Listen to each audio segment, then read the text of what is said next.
and take the most benefit out of these. I wish this program my best wishes, and I hope this seminar is very successful. Thank you very much to all the organizers.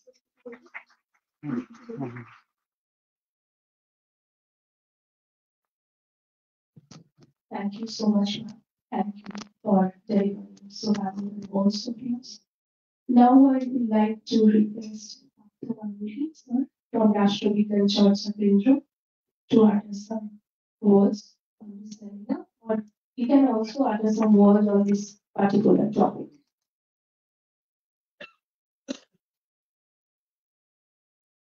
Good morning, everybody. আজকে রাষ্ট্রবিজ্ঞান চর্চা কেন্দ্রের পক্ষ থেকে আমি দু একটা কথা বলছি। আমরা সৌভাগ্যান্বিত যে আমরা এই কলেজের সঙ্গে সহযোগিতা একটা কাজ করতে পেরেছি। আর মঞ্চে আছেন প্রফেসর রাজকুমার কোঠারি, প্রফেসর ঈশানী নস্কর, ডক্টর দেবেশ নন্দী। এনারা প্রত্যেকেই অত্যন্ত জ্ঞানী গুণী বিদ্বজ্জন। তাদের শ্রদ্ধা এবং এই কলেজের যিনি প্রিন্সিপাল আছেন সুতপা রায়, তাকে শ্রদ্ধা জানিয়ে, এবং যারা এই ডিপার্টমেন্টে আছেন হর্টিকালচার ডিপার্টমেন্টে, এবং যে সমস্ত স্টুডেন্ট যারা উপস্থিত হয়েছে তাদের সবাইকে আমার বিনম্র শ্রদ্ধা নিবেদন করছি উপস্থিত থাকার জন্য।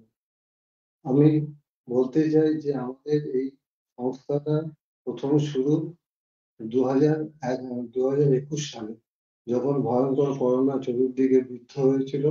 সেই সময় পড়াশোনা প্রায় উঠে যেতে বসেছিল। সেই সময় আমরা কয়েকজন বসে আলোচনা করেছিলাম, এবং আমাদের অবভিয়াসলি সমস্ত পশ্চিমবঙ্গের যারা কলেজ শিক্ষক আছেন এবং ইউনিভার্সিটিতে আছেন, এমনকি বাইরেরও আছেন, তারা আমাদের প্রচুর সহযোগিতা করেছিলেন।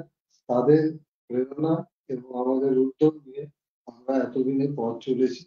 এবং আজকে যে সেমিনারটা আয়োজন করা হয়েছে, যিনি এসছেন, আমি পুরুলিয়ায় থাকি। আমি মূলত এনাদের নাম শুনেই, এখন আমি শিক্ষক হিসেবে রিটায়ার করেছি, তার কাছে এসছি। আমরা যে কাজটা শুরু করেছিলাম সেই কাজটা অত্যন্ত সফলতার সঙ্গে এগিয়ে নিয়ে যেতে পেরেছি। অনেক জ্ঞানী গুণী মানুষ আমাদের সহযোগিতা করেছেন, নিঃস্বার্থ সহযোগিতা। তাদের উপর কৃতজ্ঞতা আমরা জানাই। আরেকটা আমরা লক্ষ্য করেছিলাম, কলেজ ইউনিভার্সিটিতে পড়াশোনার ক্ষেত্রে অনেক ছাত্রছাত্রী আছে, বিশেষ করে প্রান্তিক কলেজগুলো ছাত্রছাত্রী আছেন, তাদের ভাষার একটু সমস্যা, ইংরেজি ভাষার তারা অত্যন্ত দক্ষ না। আমরা স্পিকারের কাছে অনুরোধ করেছিলাম, আপনারা সহজ করে তো বলবেনই, তাদের পাণ্ডিত্য নিয়ে আমাদের কোনো প্রশ্ন নেই, কিন্তু তারা আনন্দে বাংলায় বলতেও রাজি হয়েছিলেন। এবং আমার মনে হয় সেই সময়টা ওই চর্চাটা অনেকগুলো সহযোগিতা করেছিল। এবং আমি আবার বলছি যে সবার উৎসাহ সহযোগিতা আজকে আমরা যতটুকু পথ চলতে পেরেছি সেটা সম্ভব হয়েছে। আমরা আমাদের তরফ থেকে এবং আমার তরফ থেকে তাদের প্রত্যেককে বিনম্র শ্রদ্ধা, ভালোবাসা এবং আন্তরিকতা জানিয়ে আমার বিচারটি প্রকাশ করছি।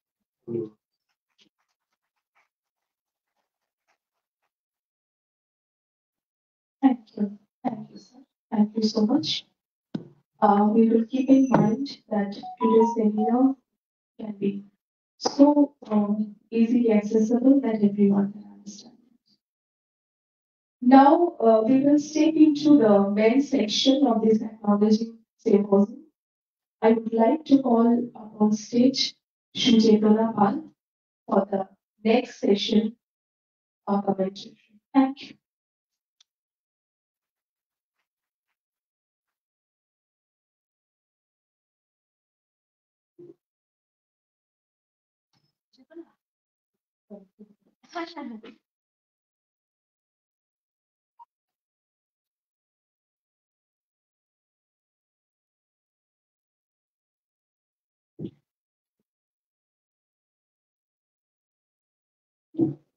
হ্যালো, আইকিএসসি কোঅর্ডিনেটর হিসেবে আমার ডিপার্টমেন্ট ম্যাথমেটিক্স।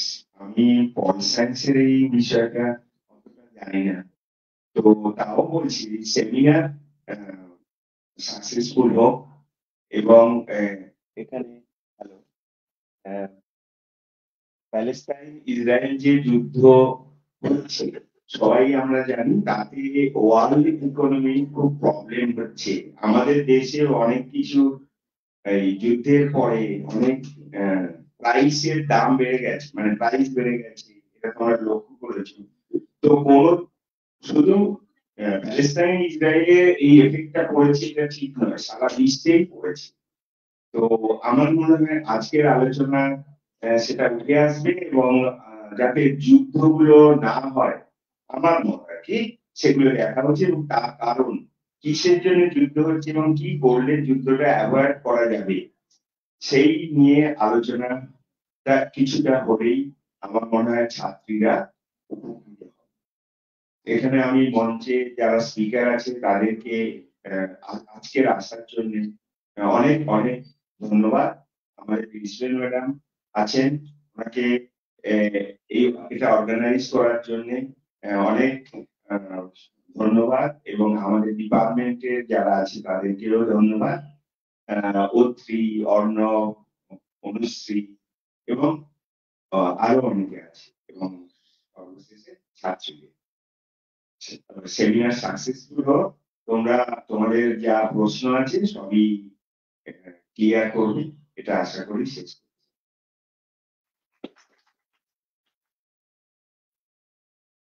ধন্যবাদ আপনাকে। আজকের সেমিনারের কিনোট স্পিকার হিসেবে যে মানুষটিকে আমরা আমাদের সঙ্গে পেয়েছি, ওনার পরিচয় আলাদাভাবে দেওয়ার কোনো প্রয়োজন পড়ে না, তবুও নিয়ম অনুসারে ওনার একটি সংক্ষিপ্ত পরিচয় পাঠ করছি।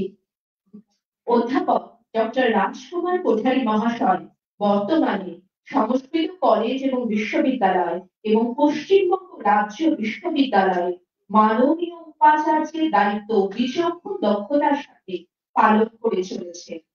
দেশে এবং বিদেশে অসংখ্য সেমিনারে উনি পেপার প্রেজেন্ট করেছেন। দেশীয় এবং আন্তর্জাতিক খ্যাতনামা প্রকাশনাগুলি থেকে ওনার বহু লেখা ছাপা হয়েছে। ওনার উল্লেখযোগ্য লেখাগুলির মধ্যে একটি হলো India's current central Asia policy, emerging security and economic dimension. স্যারকে আজ আমরা আমাদের মধ্যে পেয়ে যার করুণায় আনন্দিত। এত ব্যস্ততার মধ্যেও যে উনি আমাদের সময় করে দিয়েছেন, তার জন্য আমরা ওনার কাছে বিশেষভাবে কৃতজ্ঞ। এখন আমরা আজকে স্যারকে অনুরোধ করবো ওনার বক্তব্য শুরু করার জন্য। স্যার বহু আগে থেকে বলে রেখেছিলেন 11:30 উনি পেরিয়ে যাবেন, তো আমরা এই বিলম্বের জন্য ওনার কাছে ক্ষমা প্রার্থী। এখন 11:20 অলমোস্ট বাজে। স্যারকে আহ্বান জানাচ্ছি আরেকবার শুরু করার জন্য। আজকে sir.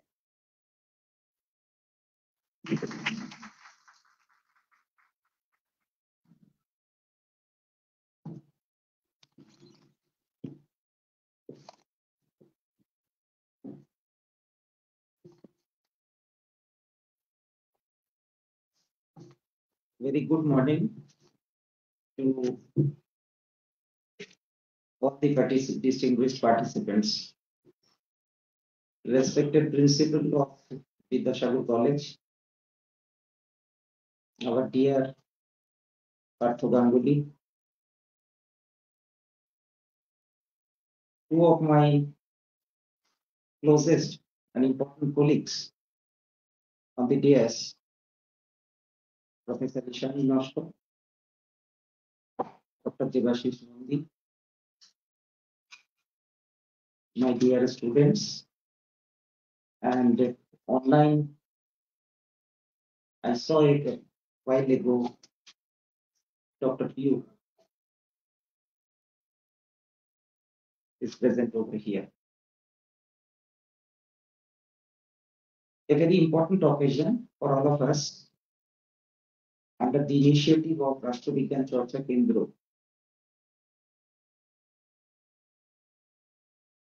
A very important topic has been selected to discuss, deliberate, and debate, and finally make an attempt to take few resolutions if possible. Principal Madam said that putting her that we are extremely sorry that this topic should have discussed much earlier. But I would say, Madam, rather it's the other way. You are not late. Rather, you are the pioneer. You are the beginner. Yes, that's what I feel. Maybe within the classroom, we have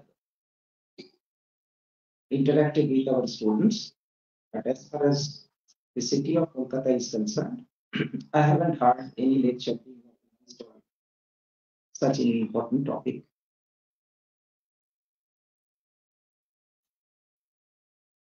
Now, given the time constraints, I'll just try to focus on some of the bullet points as far as the topic has been chosen. প্রথমেই বলি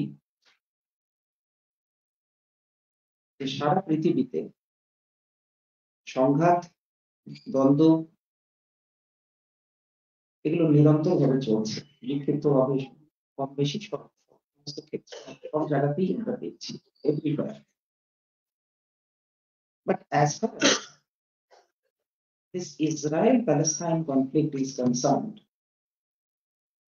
this is not one of the oldest problems. Rather, according to me, this is the oldest conflict in the discipline of international relations. আন্তর্জাতিক সম্পর্কে যত conflict আমরা দেখে এসেছি, তার মধ্যে ইসরায়েল প্যালেস্টাইন কনফ্লিক্টটাই হচ্ছে সব থেকে পুরনো সংখ্যা। কেন এই কথা বলছি? তার কারণ হচ্ছে যে ইসরায়েল প্যালেস্টাইন কনফ্লিক্ট এর শুরুটা ঠিক কবে এটা বলা মুশকিল। It's very difficult. যদিও আনুষ্ঠানিকভাবে আমরা বলি যে 1948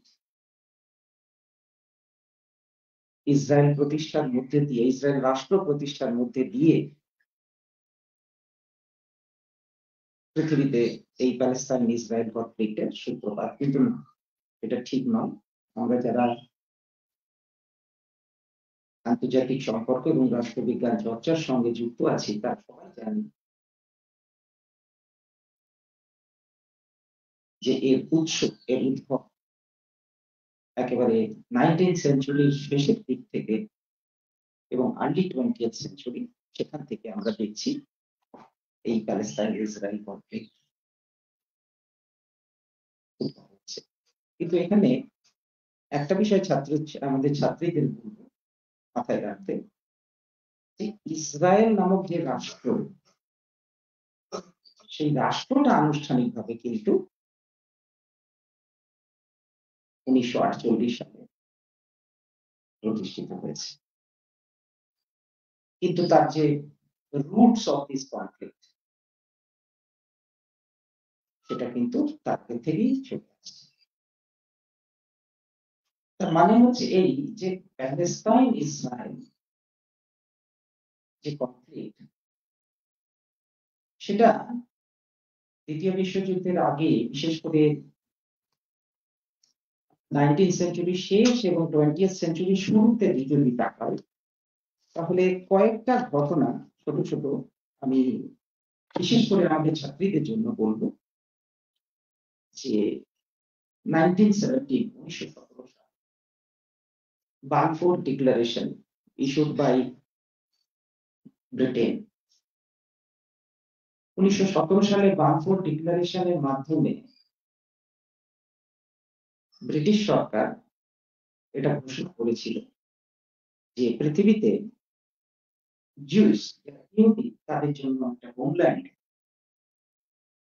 তৈরি করবে।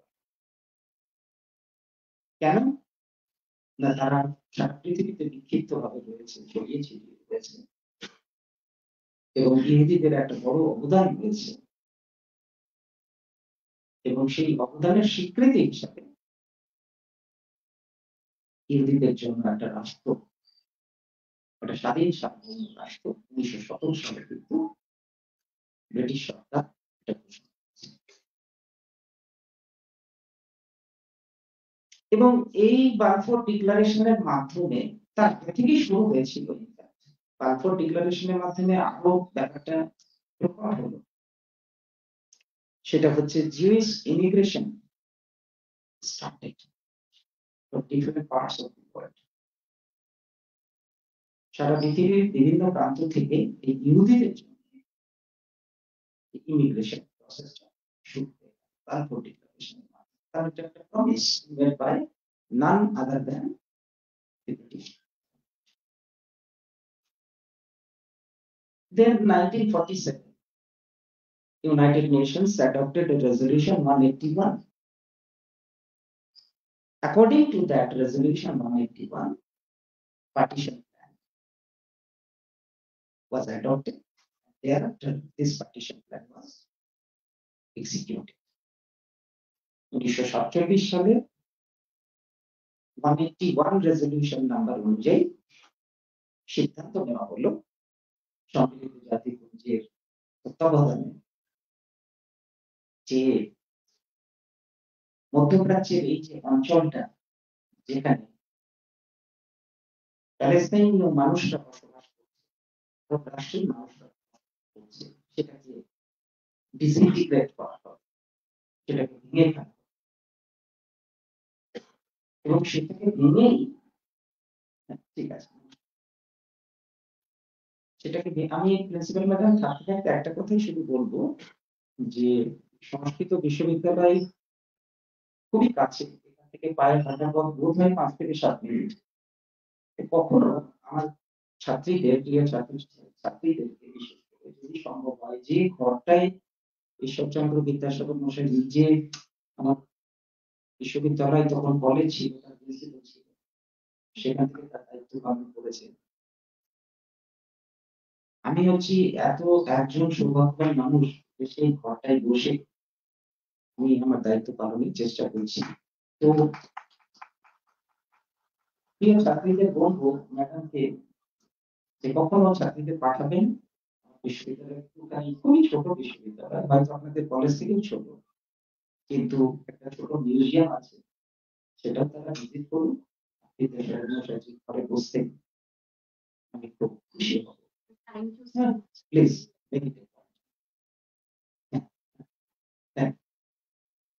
তো আলোচনায় ফিরে আসছি। 1947 এ ইউএন পার্টিশন প্ল্যান এবং 1948 সালে সেই পার্টিশন প্ল্যান অনুযায়ী আমরা ইসরায়েল রাষ্ট্র প্রতিষ্ঠা বিষয়টাকে অফিসিয়ালি কার্যকর করলাম।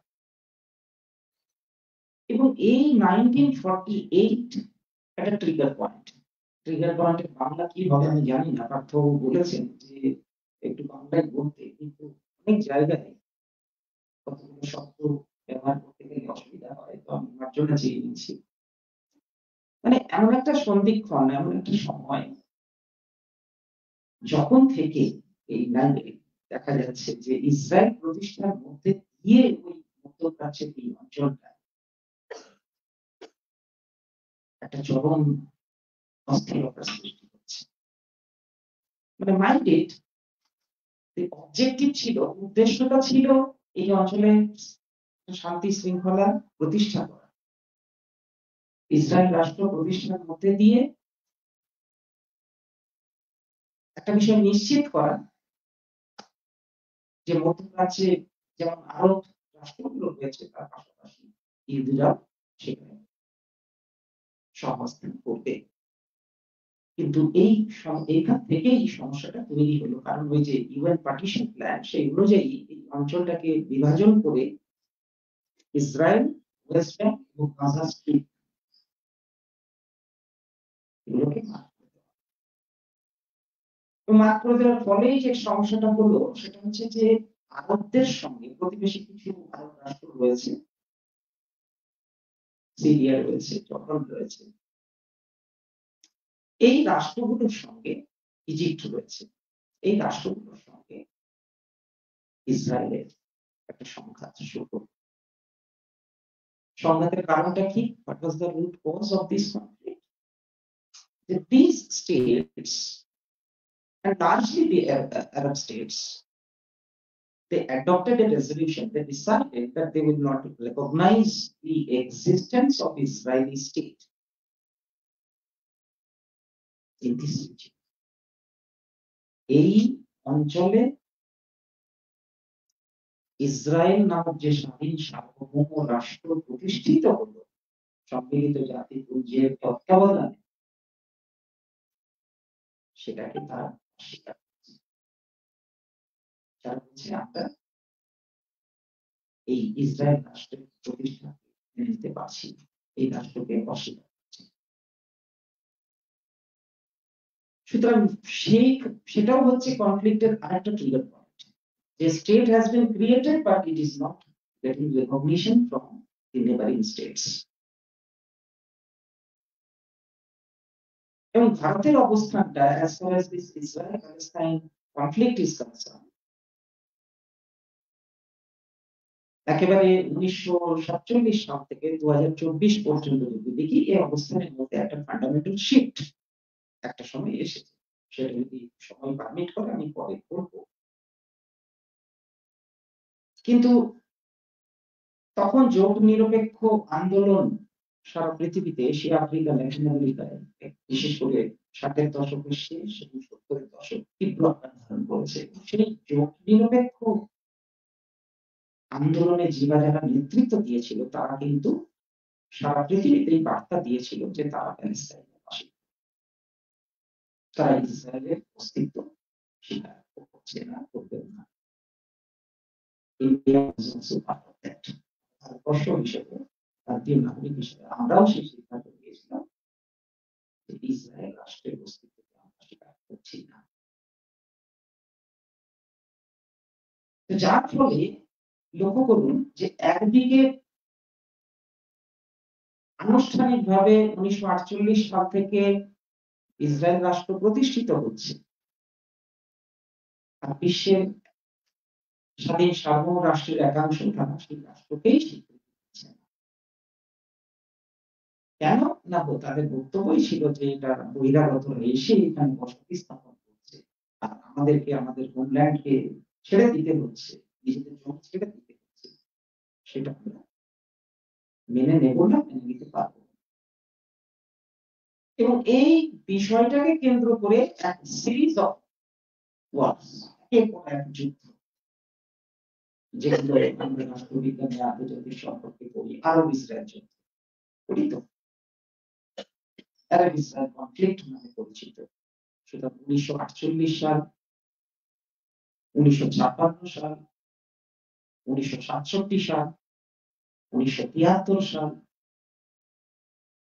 এগুলো আমার পক্ষে বিস্তৃতভাবে যাওয়ার সময় নেই, কিন্তু যুদ্ধ আরবদের সঙ্গে ইসরায়েলের, এই ইসরায়েল প্রতিষ্ঠার বিষয়টাকে কেন্দ্র করে হচ্ছে।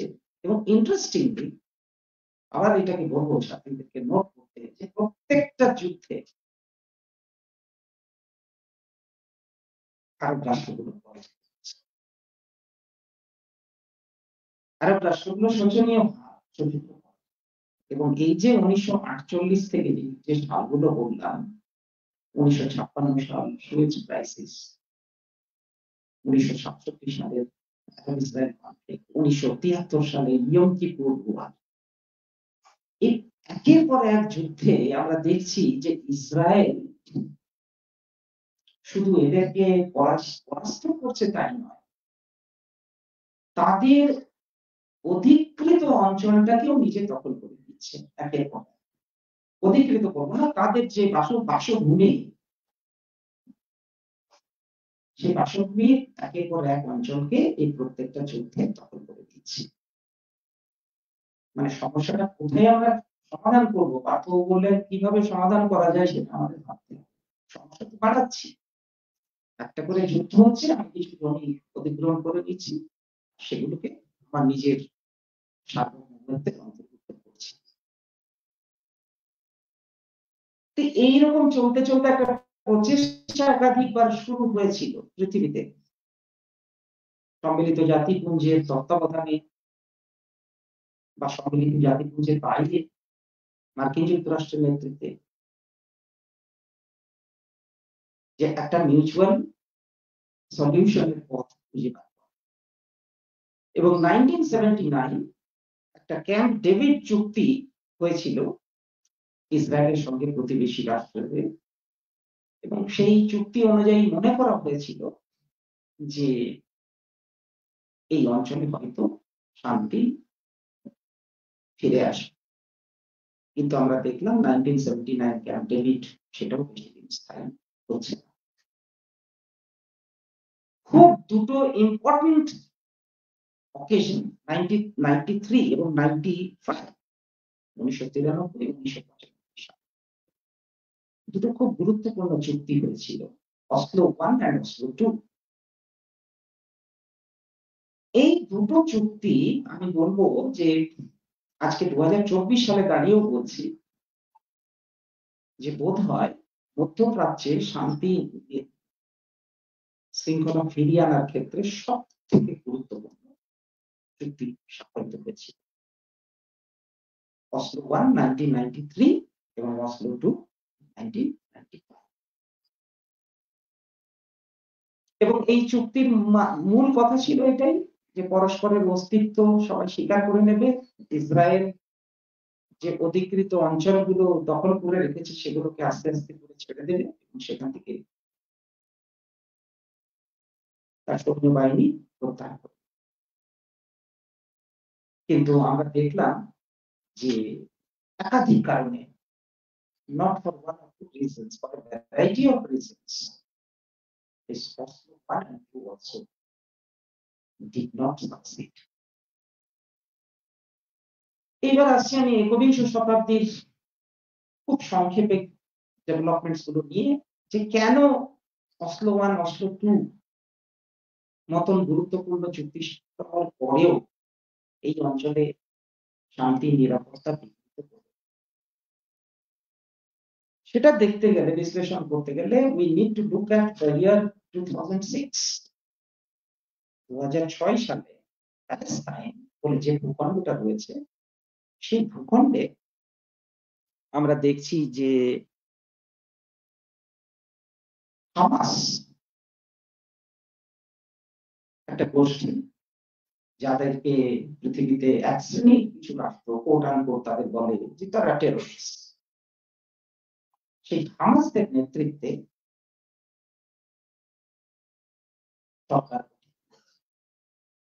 আর উল্টো দিকে ফাতাহ গোষ্ঠী তারা নির্বাচনে হচ্ছে। এবং এই হামাস গোষ্ঠী যবে থেকে ক্ষমতায় আসছে তখন সেটা হচ্ছে আরেকটা trigger point as far as Middle East crisis and Israel conflict is concerned। কেন না, হামাসরা তারা ক্ষমতায় আসছে, কিন্তু মার্কিন যুক্তরাষ্ট্র বলছে যে না, আমরা তোমাদের স্বীকৃতি দিচ্ছি, তোমরা হচ্ছে উগ্রপন্থীদের সংগঠন, সুতরাং তোমরা থাকা মানে এখানে বিপদ। আর অন্যদিকে ফাতাহ গোষ্ঠীকে সমর্থন করছে,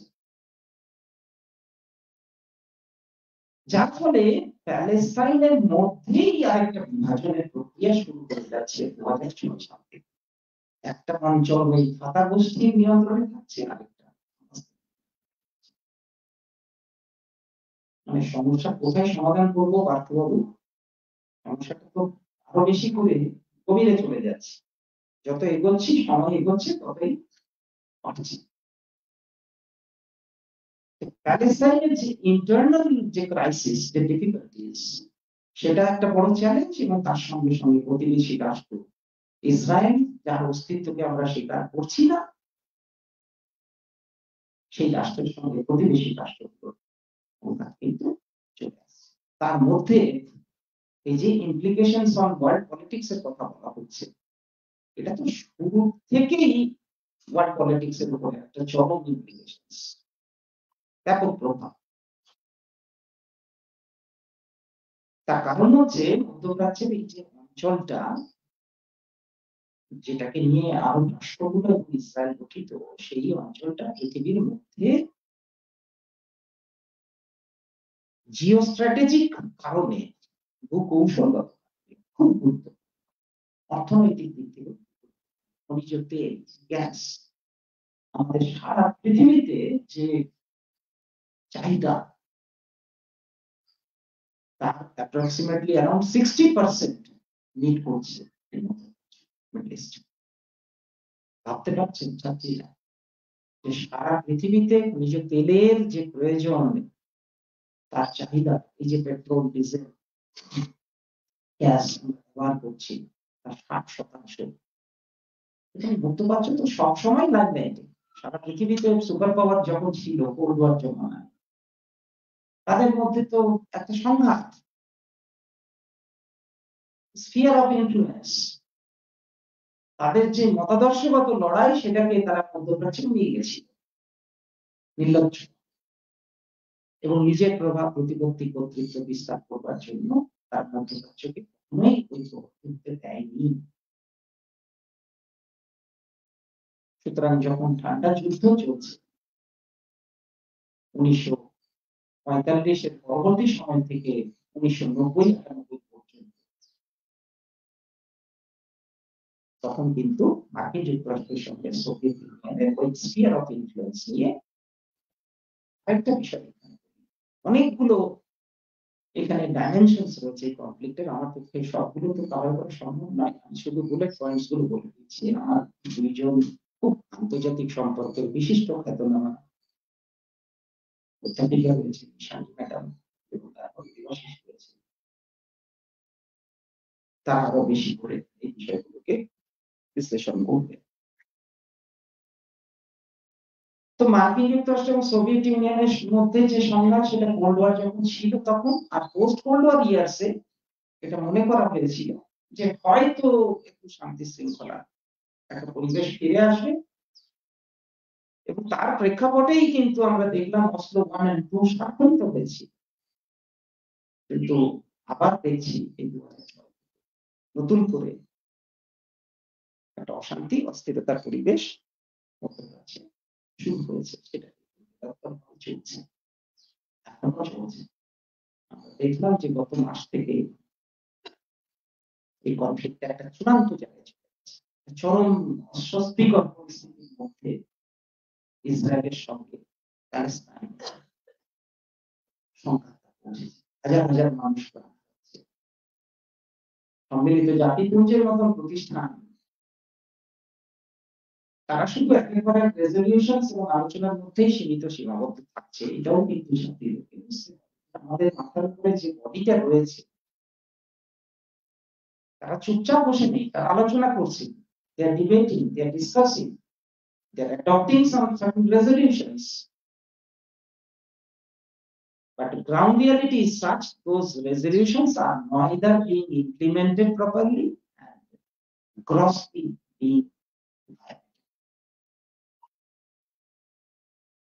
তাহলে সম্মিলিত জাতিপুঞ্জের মতন একটা প্রতিষ্ঠান, যেখানে আমরা আশা করছি সারা পৃথিবী থেকে যে কোনো সংঘাত হলে তাদের কাছে যাব, তারা আমাদের সমস্যার সমাধান করবে, পথ দেখাবে, সেই সম্মিলিত জাতিপুঞ্জও কিন্তু এখন as far as this Middle East crisis is concerned অসহায়। তো এই মতো অবস্থায় আমি শুধু এই পাঠ্যবাবুর বিষয়টাকে মাথায় রেখে যে তাহলে সমস্যার সমাধানের পথটা কি, কোনোদিনই কি এই আরব ইসরায়েল কনফ্লিক্টের সমস্যার সমাধান হবে না? এটা করতে গেলে আমরা আন্তর্জাতিক সম্পর্কের দিকে একটু তাকানোর চেষ্টা করি, এবং সেখানে বিভিন্ন তত্ত্বগুলো যেগুলো রয়েছে প্রতিষ্ঠিত, various approaches to the study of international relations, এবং এই as far as Middle East crisis is concerned, Arab Israel crisis is concerned, approaches to the study of peace, একাধিক দৃষ্টিভঙ্গি রয়েছে যে বিশ্বের শান্তি প্রতিষ্ঠার বিষয়কে কেন্দ্র করে আমরা আন্তর্জাতিক সম্পর্কে কথা বলি। তো এই দৃষ্টিভঙ্গির মধ্যে কতগুলো জায়গায় পয়েন্ট বলার আগে আরেকটা বিষয় একটু সংক্ষেপে বলে নিই, সেটা হচ্ছে যে এই যে কনফ্লিক্টস বা ডিসপিউটস গুলো আন্তর্জাতিক ক্ষেত্রে, what are the root causes of conflicts? এই কনফ্লিক্টস গুলো মূলত কেন হয়?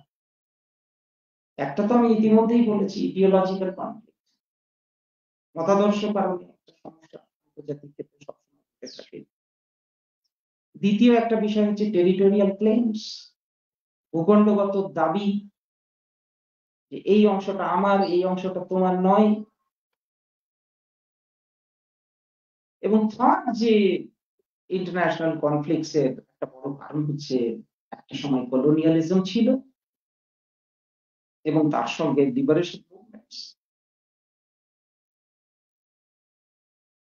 উপনিবেশবাদ ইন্টারন্যাশনাল কনফ্লিক্টস এর একটা মূল কারণ, এবং এই উপনিবেশবাদ হটাওকে কেন্দ্র করে লিবারেশন মুভমেন্টস আমরাও তার অংশীদার ছিলাম। সুতরাং আন্তর্জাতিক ক্ষেত্রে যে কনফ্লিক্টস গুলো, যে সংঘাত গুলো, যে দ্বন্দ্বগুলো, সেগুলো অনেকগুলো, এছাড়াও আরো কিছু কারণ আছে, কিন্তু আমি মূলত তিনটি জায়গায় ফোকাস করলাম। একটা হচ্ছে মতাদর্শগত লড়াই, একটা হচ্ছে ভূখণ্ডগত লড়াই, আর একটা হচ্ছে উপনিবেশবাদ এবং তাকে কেন্দ্র করে যে লিবারেশন মুভমেন্টস করছে। তো এবারে এই বিষয়গুলো মাথায় রেখে আমি যদি প্যালেস্টাইনের ইসরায়েলের যে কনফ্লিক্টটাকে বোঝার চেষ্টা করি, তাহলে দেখবো যে মতাদর্শগত লড়াই যখন ছিল ছিল, কলোনিয়ালিজম যখন ছিল ছিল, এখন আর নেই। তার থেকে গেল টেরিটোরিয়াল ক্লেমস, এই ভূখণ্ডকে কেন্দ্র করে। সুতরাং মূলত এই প্যালেস্টাইন অঞ্চলে আরব ইসরায়েল যে ডিসপিউট, সেটা হচ্ছে টেরিটোরিয়াল ক্লেমস। খুব ভালো হতো যদি এখানে একটা ম্যাপ ডিসপ্লে করে দেওয়া যেতে পারতো আজকে, যে গাজা স্ট্রিপ কোনটাকে বলছি, ইসরায়েল কোন জায়গাটাকে বলছি, সেটা হলে খুব ভালো হতো। আমি ভেবেছিলাম কিন্তু। তো এই কনফ্লিক্টটাকে তাহলে রিজলভ করার ক্ষেত্রে কিছু যে অ্যাপ্রোচেস গুলো রয়েছে, তার মধ্যে প্রতিষ্ঠিত আন্তর্জাতিক সম্পর্কের মধ্যে একটা বড় গুরুত্বপূর্ণ জায়গা হচ্ছে পাওয়ার পলিটিক্স, যেটাকে আমরা রিয়ালিস্ট অ্যাপ্রোচ বলি।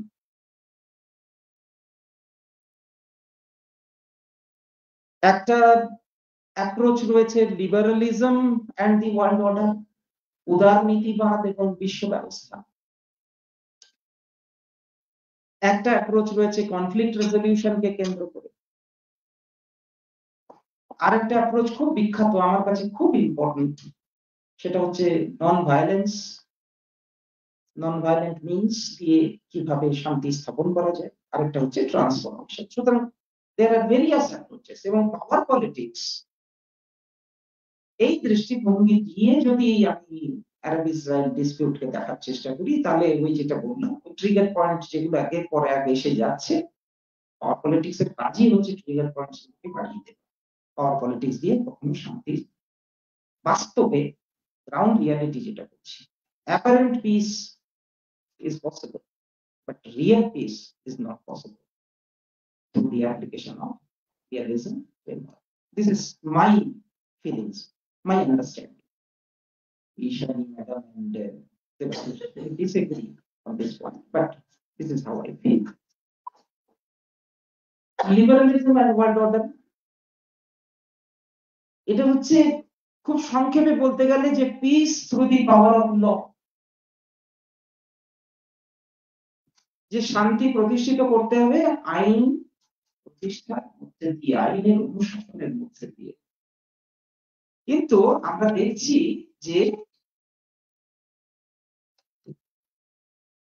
দেখছি যে সম্মিলিত জাতিপুঞ্জ তো একের পর এক রেজলিউশন নিচ্ছে, কিন্তু আমরা কি সেগুলোকে এক্সিকিউট করতে পারছি? সুতরাং আইনের অনুশাসন কোথায়? সুতরাং এই যে লিবারালিজম এন্ড ওয়ার্ল্ড অর্ডারের যে অ্যাপ্রোচ, যে আইনসম্মত ভাবে আইনের অনুশাসন প্রতিষ্ঠার মধ্যে দিয়ে শান্তি স্থাপন করা, এই তত্ত্বটাও আমার মতে এই আরব ইসরায়েল ডিসপিউটকে কেন্দ্র করে কিন্তু সাকসেসফুল হচ্ছে না। কনফ্লিক্ট রেজলিউশন খানিকটা আমরা মাথায় রাখতে পারি peace through communication and relationship building. সেটা হচ্ছে যে সবসময় রাষ্ট্ররাই যে পিস বিল্ডিং এর ক্ষেত্রে গুরুত্বপূর্ণ তা নয়, তার বাইরেও অনেক যে অ্যাক্টরস রয়েছেন তাদেরকে এনগেজ করে আমরা একটা কনফ্লিক্ট রেজলিউশনের জায়গা খুঁজে বার করার চেষ্টা করতে পারি। ট্রান্সফরমেশনের অ্যাপ্রোচটা কি বলছে? ট্রান্সফরমেশনের অ্যাপ্রোচটা বলছে piece through the power of love, ভালোবেসে। কিন্তু কোথাও কি মনে হয়েছে যে ইসরায়েল এবং এই যে হামাস গোষ্ঠীর মধ্যে সংঘাত, এটাকে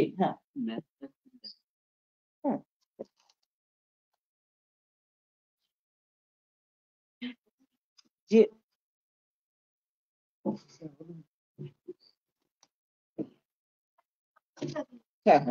आप जस्ट दो 3 मिनट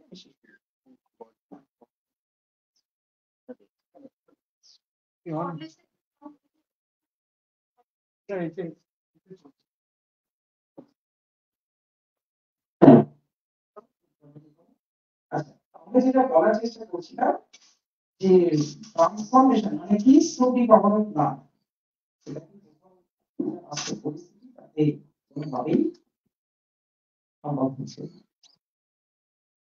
তাহলে থাকলো কোনটা, কোন অ্যাপ্রোচটা বাদ দিলাম? Non violence. এটাকে আমরা এখনো ট্রাই করিনি, কিন্তু ভারতবর্ষের মতো রাষ্ট্রের ক্ষেত্রে গান্ধীজি আমাদের শিখিয়ে দিয়েছেন, দেখিয়ে দিয়েছেন বাস্তবে যে নন ভায়োলেন্ট মিনসটা কত স্ট্রং, কত পাওয়ারফুল হতে পারে। সুতরাং আমার ধারণা যে যদি ইসরায়েল এবং প্যালেস্টাইন এর মধ্যে একটা অংশ, একটা দিক যদি এই নন ভায়োলেন্ট মিনসটাকে গুরুত্ব দেয়, আগামী দিনে পরিস্থিতির মধ্যে একটু স্বাভাবিক হওয়ার দিকে এগোতে পারি, কিন্তু সেটাও গ্যারান্টি নয়। এতগুলো কথা বলে শেষ যে পয়েন্টটা বলে আমার বক্তব্যটা শেষ করবো, কারণ অলরেডি 12টা বেজে গেছে, আমার ওখানে 12টা বেজে যাবে বিশ্ববিদ্যালয়ে, কারণ হচ্ছে সময়টাই 12টায় সেটা হচ্ছে যে সারা বিশ্ব রাজনীতিতে, বিশ্ব রাজনীতির থেকেও বিশ্ব অর্থনীতিতে দেখো, আমরা ইউক্রেন কনফ্লিক্টকে কেন্দ্র করে দেখছি যে সারা পৃথিবীতে একটা খাদ্য সংকট, এবং সেটা সবাই আশা করেছিল 7 দিনের মধ্যে সেই সমস্যার সমাধান হয়ে যাবে, কিন্তু আজকে 2 বছর অতিক্রান্ত হচ্ছে। ফেব্রুয়ারি 24 আগামী মাসে 2 বছর চলছে। নতুন করে যে আরব ইসরায়েল বা ইসরায়েল প্যালেস্টাইন যে কনফ্লিক্টটা শুরু হয়েছে গত মাস থেকে, ডিসেম্বর থেকে, সেটাও আশা করা যায় না যে খুব তাড়াতাড়ি সমাপ্ত হবে। তো যার ফলে বিশ্ব অর্থনীতিতে ইউক্রেনকে কেন্দ্র করে যেরকম একটা ফুড ক্রাইসিস এবং চরম ভাবে খাদ্য সংকটের জন্য প্রয়োজনীয় পণ্য সামগ্রীর দাম বেড়ে যাচ্ছে, আরেকটা তার কারণ হচ্ছে এই যে এই অঞ্চলটা থেকে, যেটা বললাম পৃথিবীর 60% চাহিদা পূরণ করে, সেখান থেকে যদি ডিসরাপশন শুরু হয়ে যায়, সাপ্লাই লাইনটা বন্ধ হয়ে যায় বা ডিসরাপ্টেড হয়ে যায়, তাহলে কিন্তু এখন আমরা 100 টাকা লিটারে পেট্রোল দিয়েছি, এরপরে 150 টাকা লিটারে সেরকম পরিস্থিতি অস্বাভাবিক কিছু নয়। কিন্তু এত কিছু পরেও বিশ্ব রাজনীতিতে বড় বড় শক্তিরা তারা হাত গুটিয়ে বসে আছেন। সেটা হচ্ছে তাদের স্বার্থ, তাদের রাষ্ট্রীয় স্বার্থ, তাদের কোন আন্তর্জাতিক স্বার্থটাই তাদের কাছে বড় হয়ে যাচ্ছে। যে বিশ্ব শান্তি নিরাপত্তার বিষয়টাকে মাথায় রেখে যে এই পরিস্থিতি থেকে আমরা বেরিয়ে আসার চেষ্টা করবো, সেই ধরনের মানসিকতা কিন্তু আমরা দেখছি। আর শেষ করবো আমার ভারত সম্পর্কে 2-টা কথা বলে, যে আমরা ভারতবর্ষে, আমি বলেছিলাম এই আলোচনার শুরুতে যে আমরা আনকন্ডিশনালি প্যালেস্টাইনের পাশে ছিলাম, আনকন্ডিশনালি বলেছিলাম যে প্যালেস্টাইনের সার্বভৌমত্ব, প্যালেস্টাইনের ইন্টিগ্রিটি ইউনিটি, এটাই হচ্ছে মূল লক্ষ্য। কিন্তু 1990 দশকে সেই স্ট্যান্ড থেকে ভারতের বিদেশ বিরুদ্ধে একটা শিফট, কি সেই shift? যে আমরা একটা সময় ইসরায়েল অস্তিত্বটাকে স্বীকার করিনি, কিন্তু পোস্ট কোল্ড ওয়ার ইয়ার্সে আমরা সেই ইসরায়েলের অস্তিত্বটাকে স্বীকার করছি। এটা হচ্ছে একটা ভারতীয় বিদেশ নীতিতে একটা fundamental transformation, change, fundamental shift Israel রাষ্ট্রে স্বীকৃতি আমরা দিচ্ছি। যেমন এই নিয়ে আরেকটা বিতর্ক চলতেই পারে, বলবে যে আগামী দিনে আরেকটা করবো, যে সেমিনারে আলোচনা হবে যে ভারতের এই যুক্তিটা কতটা গ্রহণযোগ্য, কতটা গ্রহণযোগ্য নয়। বাট দি পয়েন্ট ইজ যে আমরা ইসরায়েলের অস্তিত্বটাকে স্বীকার করি এবং অনেকগুলো কারণে। তো যার ফলে আজকে আমাদের যে ইসরায়েল প্যালেস্টাইনের প্রতি যে আমাদের ভারতীয় দৃষ্টিভঙ্গি, সেখানে একটা ব্যালেন্সের জায়গায় আছে। আমরা ইসরায়েলকেও সমর্থন করছি, আবার পাশাপাশি প্যালেস্টিনীয় নাগরিকদের জন্য তাদের যে অধিকার, সেটাকেও আমরা সমর্থন করছি। সুতরাং সব মিলিয়ে আমাদের ভারতীয় বিদেশ নীতিতেও এই যে পট পরিবর্তন হলো প্যালেস্টাইন ইসরায়েল কনফ্লিক্টকে কেন্দ্র করে, সেটারও একটা ইমপ্লিকেশন আছে। সবশেষে বলবো, যেখান থেকে শুরু করেছি, যে পৃথিবীতে অনেক কনফ্লিক্ট হচ্ছে, কিন্তু এই প্যালেস্টাইন ইসরায়েল কনফ্লিক্ট, এটা হচ্ছে একেবারে সব থেকে দীর্ঘতম কনফ্লিক্ট। এবং আমরা রাষ্ট্রবিজ্ঞানের ছাত্রছাত্রী হিসেবে রাষ্ট্রবিজ্ঞান চর্চার সঙ্গে যুক্ত থাকার সময় আশা করবো আগামী দিনে খুব তাড়াতাড়ি এই সমস্যার একটা সুষ্ঠুভাবে সমাধান সম্ভব যদি অ্যাডপশন অফ নন ভায়োলেন্স। সবাই ভালো থাকুন।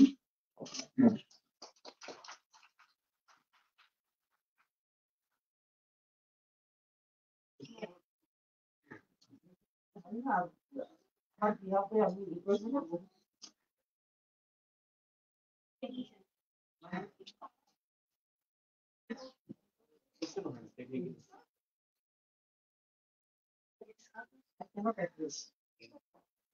আমি বলছি আমাকে মার্জনা করবেন, আপনাদের অনেক হয়তো প্রশ্ন থাকবে, কিন্তু আমি সেগুলো অ্যাড্রেস করতে পারছি না। যদি এক্ষুনি কিছু থাকে আমি রেডি করি, এক্ষুনি যদি কিছু থাকে। কারোর যদি কোনো প্রশ্ন